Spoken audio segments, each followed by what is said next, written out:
So hey guys, welcome back to another video of the channel. और आज हमारा sources of energy जो कि फिजिक्स का चैप्टर 3 है, उसका 14 पार्ट है। तो इस चैप्टर में कल हमने बायोमास एनर्जी के बारे में स्टार्ट कर लिया था और ये पता चला था हमें कि जो डेड रिमेन्स होते हैं प्लांट्स ट्रीज़ के और जो वेस्ट मटेरियल होता है एनिमल्स का, उसे हम कलेक्टिवली कहते हैं बायोमास। ये एक रिन्यूएबल सोर्स ऑफ एनर्जी है और one of the oldest source of energy है ये। इसमें हमने कल वुड के बारे में पढ़ा था, चारकोल के बारे में पढ़ा था और पढ़ा था कैसे चारकोल को हम बना सकते हैं by the use of would. आज हमें स्टार्ट करना है काउडंग और बायोगैस के बारे में। So first of all cow dung. Cow dung आप सबको पता है और इंडियन लैंग्वेज में जैसे गोबर होता है, ठीक है, दैट्स काउडंग। ये कैटल डंग भी हो सकता है या फिर सिर्फ डंग भी कह सकते हैं। Cow dung is the excretion of cow.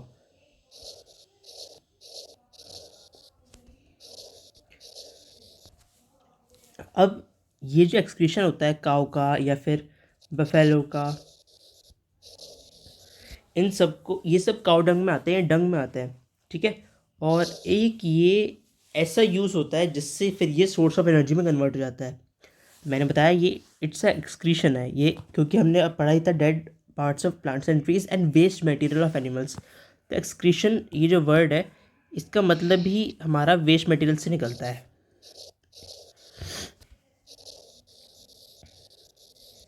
Cow dung एक उसकी जो टेक्सचर होता है दैट इज सेमी सॉलिड, यानी neither liquid not solid.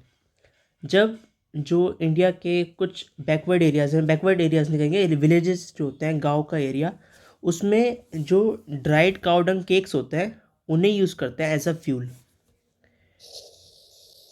Dried cow dung cakes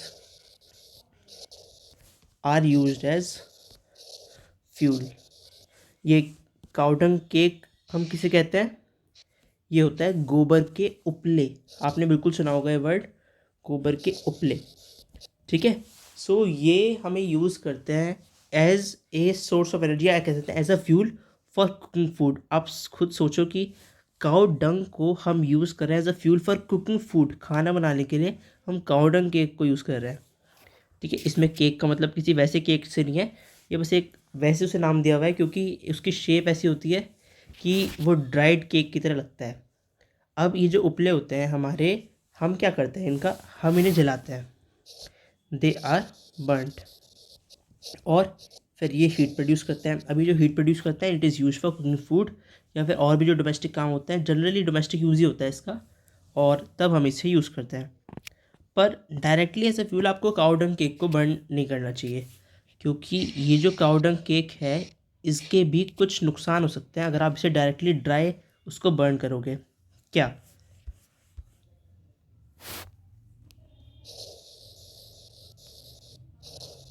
disadvantages of cow dung cake.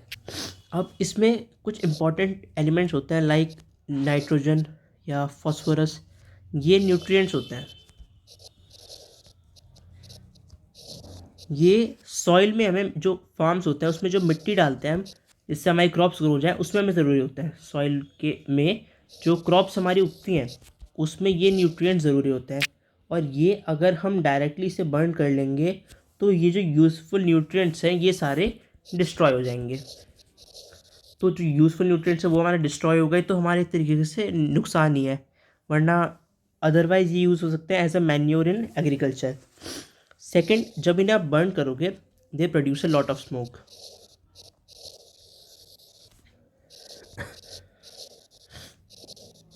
On burning, जिसकी वजह से एयर पोल्यूशन होती है।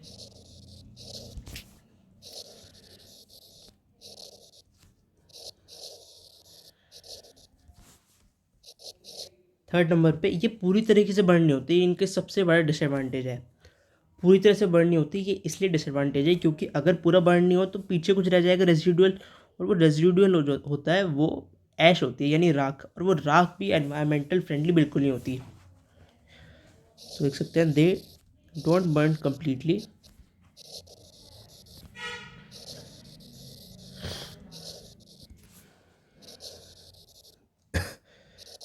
Thus, they leave ash as their residue, which is not environmental friendly.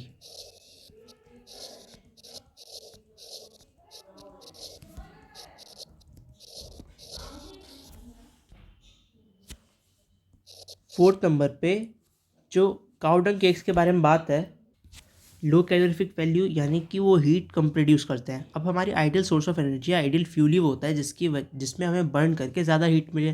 तो अगर लो calorific value है, that means low production या emission of heat, जो कि हमारी बेसिक नीड है वही सबसे कम होगी। तो ये एक उसका डिसएडवांटेज है। तो ये हमारे डिसएडवांटेज थे कि आपको क्यों काउडंग को डायरेक्टली बर्न नहीं करना चाहिए। अब अगर डायरेक्टली बर्न नहीं कर सकते तो हमें फ्यूल की तरह तो उसे यूज़ करना है। तो it is better to convert it into biogas. Cow dung से कन्वर्ट कर दो या बना दो बायोगैस।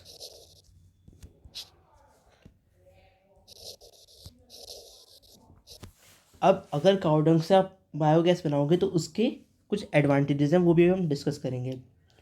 तो जब ये गैस बन जाएगी बायोगैस, तो इसके सर्टेन एडवांटेजेस होते हैं, और ये एक स्मोकलेस इसका ऑल्टरनेटिव है, स्मोकलेस फ्यूल है।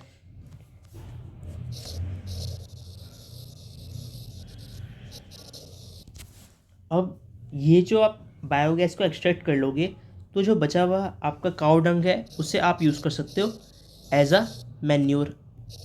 और हमें अभी पता चला कि अगर हम इसे यूज़ नहीं कर सकते तो जो इसके सारे न्यूट्रिएंट्स हैं ये सारे डिस्ट्रॉय हो जाते हैं। ठीक है, तो इसलिए अब हमारा एक और फ़ायदा हो गया, काऊ डंग को हम और काम में यूज़ ला रहे हैं, और जो हमने कुछ उसका पार्ट लिया है उससे हमने बायोगैस एक्सट्रैक्ट करवा ली, तो न्यूट्रिएंट उसका एलिमेंट भी बच गया। जो ऑर्गेनिक मैटर होता है काऊ डंग का, वो डिकम्पोज हो जाता है और कन्वर्ट किया जाता है and then converted into biogas.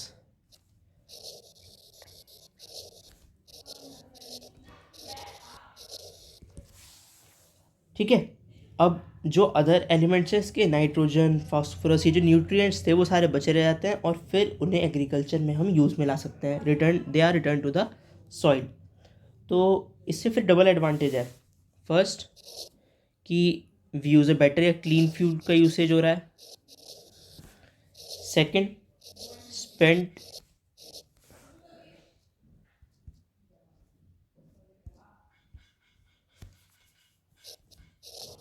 dung can be used as a manure। ठीक है, अब अगर बायोगैस को हमें पढ़ना है आगे, उससे पहले हमें एक टर्म पढ़नी है, हो सकता है आपके लिए बिल्कुल नई टर्म हो, that is anaerobic degradation.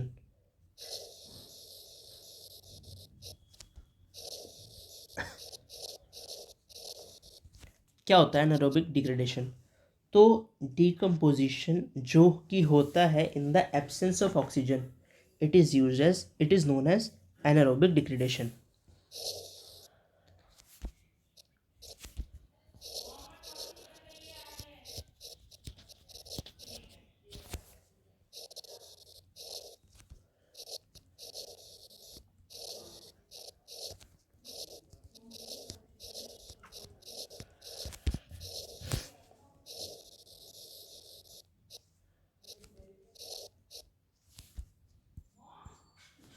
Is called anaerobic degradation. ठीक है, अब एनारोबिक डिग्रेडेशन होता है that is carried out by micro organisms. It is carried out bye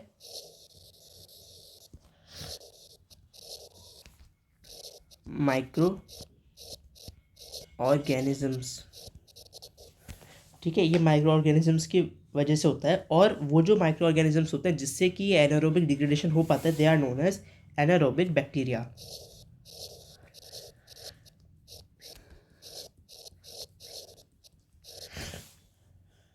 अब ये जो एनारोबिक बैक्टीरिया है they don't require oxygen to decompose complex organic compounds.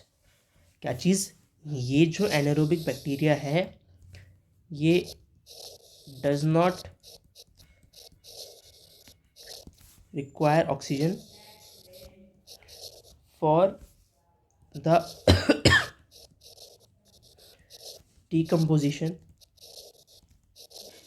of complex organic compounds.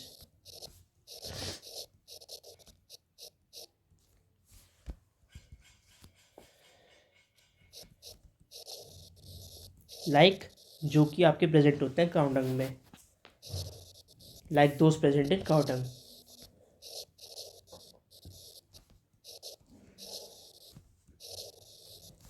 ठीक है, तो ये होता है हमारा एनारोबिक डिग्रेडेशन।